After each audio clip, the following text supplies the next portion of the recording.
Hello, ladies and gentlemen, and welcome to the Discriminating Gamer. You know, I was thinking about running through my neighborhood naked, but I sprayed myself with Windex and decided not to. Windex prevents streaking. Ladies and gentlemen, today we're going to go ahead and take a look at Builders of Baldur's Gate from WizKids.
In Dungeons & Dragons, Builders of Baldur's Gate from WizKids, say that 5 times fast, 2 to 4 players take on the roles of various builders who are going to build up the city of Baldur's Gate, but they are also going to defend it from the vile, evil people who would attack it, our beloved home of Baldur's Gate. Now, the game board is a map of Baldur's Gate. It is divided into 9 districts. They're all in different colors. Each of these districts has different locations for various plots. It has locations for watchtowers, keeps, and gates. Those 3 things are called fortifications, and they're going to be very important in defending your town. Now, at the beginning of the game, each player is going to get 1 worker token and a number of cubes. You're also going to start, depending on your setup, if you're playing an advanced game or a basic game, you're going to get a number of resources, and these are supply tokens, favor tokens, and gold. Players will also get 3 building cards, and they will also get 3 agenda cards. Now, there are a number of plot tokens you're going to put in the bag. Now, these plot tokens are actually kind of little numbered tokens that you're going to place on these tracks. But you're going to put them in the bag, and what you're going to do is you reveal them, you place them out on the board, and that's going to say where you've got kind of building plots where people can build their buildings over the course of the game. But as these tracks fill up, danger will ensue, and more on that later. Now, on your turn, essentially, there's 3 things you can do. You can build a building, you can send a worker, and you can collect income. Now, the first thing you're going to want to do is build buildings. After all, you are the builders of Baldur's Gate. Now, you have these building cards, and you will have opportunities to get other building cards as the game progresses. But what you're going to do is you're going to see your building card, and you're going to find the cost in gold. You're going to pay that, and you're going to set the card down in front of you. Then you're going to take the appropriate building that matches the card, and you're going to look at any plot on the board, any place where you've got the plot construction token. You're going to remove that and place your plot there and place your cube there so you know it belongs to you. Then you're going to go ahead and draw a new plot token from the bag. You're going to find its appropriate track, and you're going to place your plot marker on that new location, again, where somebody can build a little bit later on. Now, if ever the plot tracks, the plot tokens fill up a track, you will have an attack, and I'll talk more about attacks in a minute.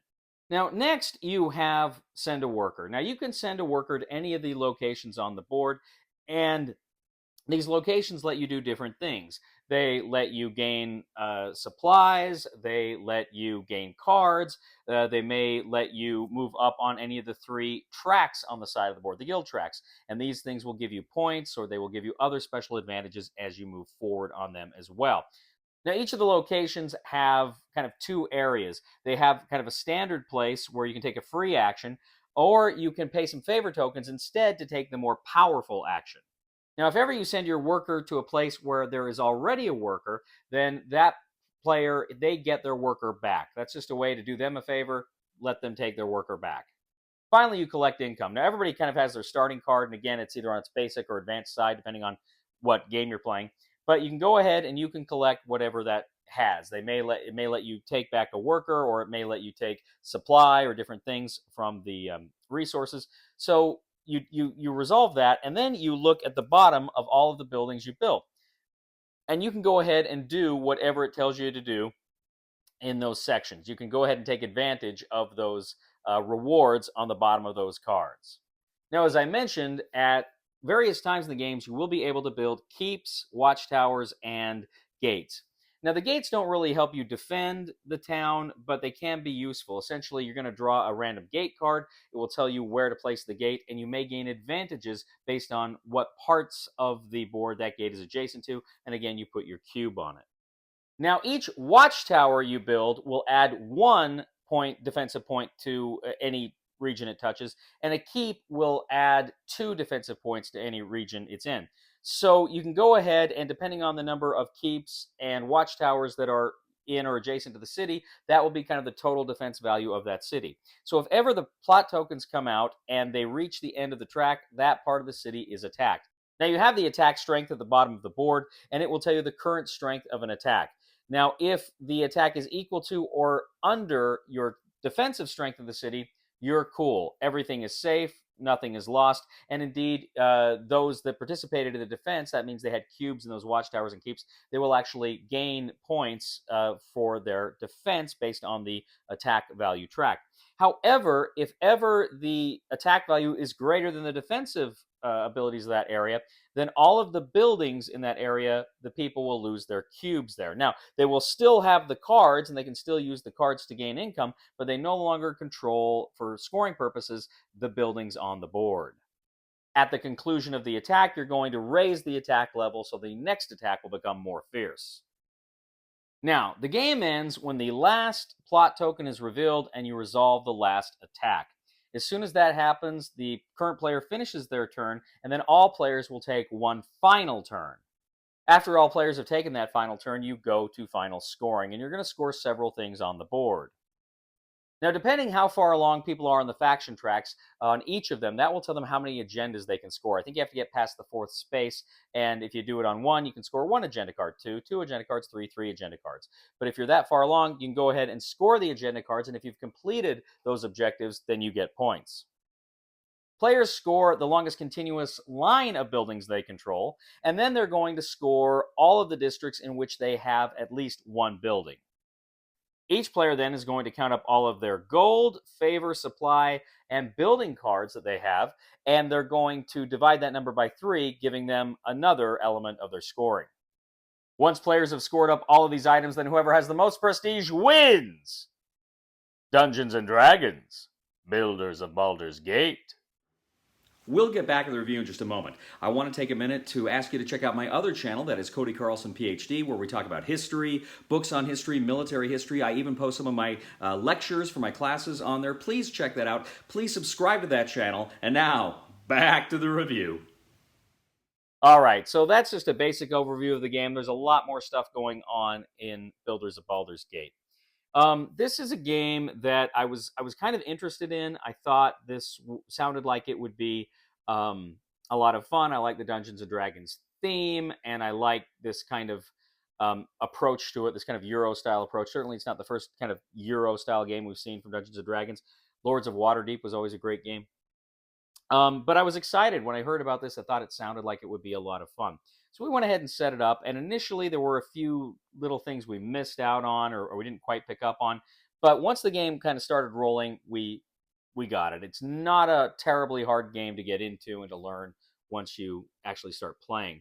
And it's cool. I like games that can build tension, and there's this great tension in the game of when, where is the next attack going to come? And there was a time where we had 7 of our districts were ready to pop, and we kept getting the ones that weren't, and it was fun and it was scary. And I like games that do that build the tension, and I like the bag draws to find that stuff. I thought that aspect of it works really well. It's fun too, the choices you get when you get a building. You want to make a building, and you're looking at the various places where the plot markers are, where you want to build, or you don't want to build. Maybe you want to build somewhere else to give you a longer chain of buildings or access to something else, but you're kind of restricted to where you are. So you make the best of those decisions because you want to get those cards out there, because those collect income turns you take can be very powerful, and you can get a lot of stuff for that. One thing too that's like a critical part of this game is the faction tracks. You are moving up on those faction tracks, and you kind of can't ignore them because there's so many points that you get with those faction tracks. You can't ignore it. And this brought up a point that Ray made, and he said he thought he maybe would have liked the game a little bit better if you could ignore those and still have a path to victory. And as it is, it seems like you can't ignore them. You have to be Johnny on the spot with the faction tracks, because again, they help you score the agendas, and they're just big point values printed on there when you get up there. In fact, in the game we played here that you're seeing, Ray won the game by like 6 points. If I had had another turn to get another token, I could have gotten to the last track and I would have beat him by 4 points. But it was really tight. In fact, in that game, it was kind of came down to Ray and I, and the other guys were kind of struggling for third and fourth place. But the choices the game presents to you, I think, are really fun, even with that track. I didn't have a problem with that at all. I just recognize that's something you need to do. So you got to be Johnny on the spot with the opportunities when they come to get on the faction track.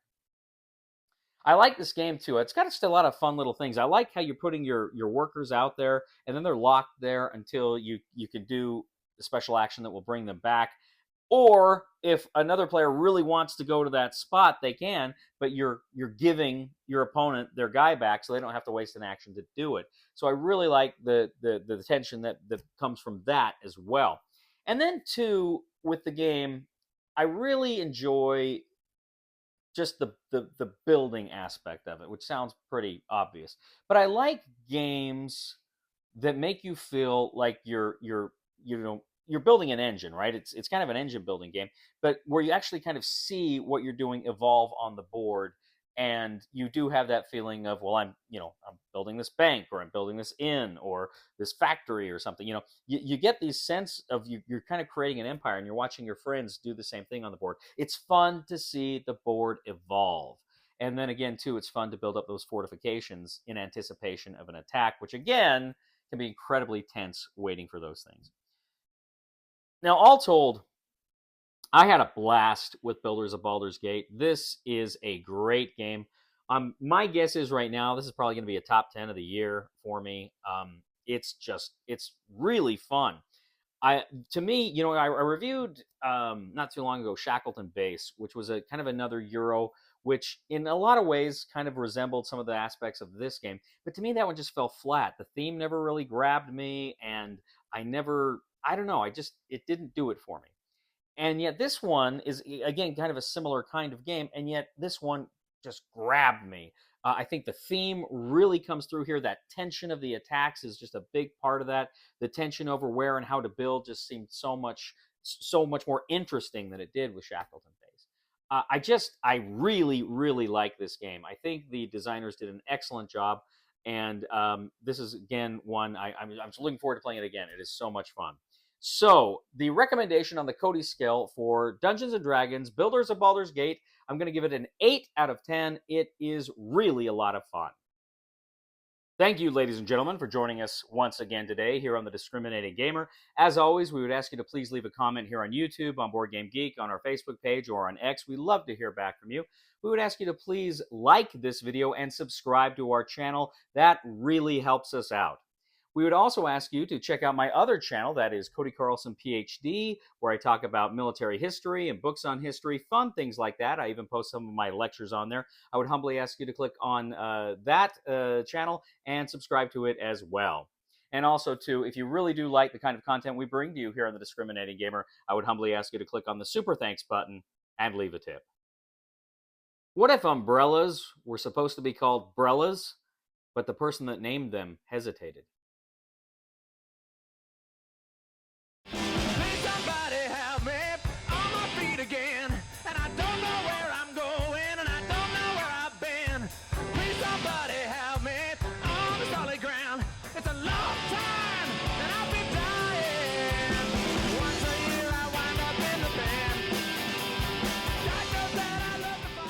Get closer to the enemies and drive them to us, load a bunch of mines, and then get them to go through the mines.